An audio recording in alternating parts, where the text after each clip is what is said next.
স্বাধীনতা সংগ্রামে দেশের জন্য আত্মহুতি দিয়েছেন অনেকেই।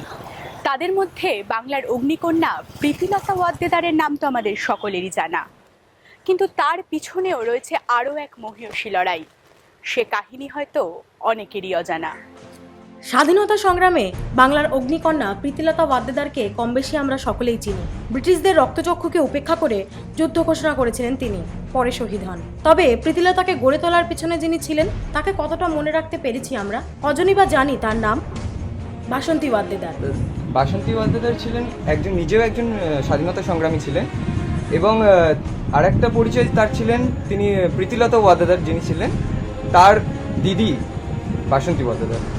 প্রীতিলতা ওয়াদ্দেদারের মা মারা যাওয়ার পর তিনি একটু একটু করে গড়ে তুলেছিলেন সেই সময়ের অগ্নিযুগের অগ্নিকন্যা প্রীতিলতাকে, যিনি নিজেও ছিলেন একজন বীরাঙ্গনা। চট্টগ্রাম বিদ্রোহে প্রীতিলতার পাশাপাশি বড় ভূমিকা নিয়েছিলেন বাসন্তী দেবীও। শুধু তাই নয়, মহিলা সংগঠন দীপালি সংঘের সদস্য ছিলেন তিনি।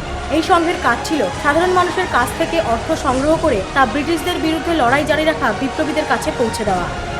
জীবিতকালে বিভিন্ন সম্বর্ধনা, যেমন নাগরিক সম্বর্ধনা পেয়েছিলেন, কিন্তু সরকারি যে তৎপরতার যে একটা সম্মান বা তাকে আর্থিক সাহায্য করার, কারণ লাস্টের দিকে আইসিইউর দরকার ছিল তা কিন্তু নয়। সরকার কোনো রকমভাবে শেষ সময় সরকারের কাছ থেকে কোনো স্বীকৃতি তিনি পাননি। তবে সেসব আজ ইতিহাস।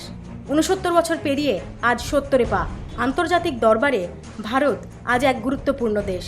তবুও এদের মতো মানুষদের আমরা কতটা মনে রাখতে পেরেছি? ঘুরে ফিরে এই প্রশ্নটাই উঠে যায়।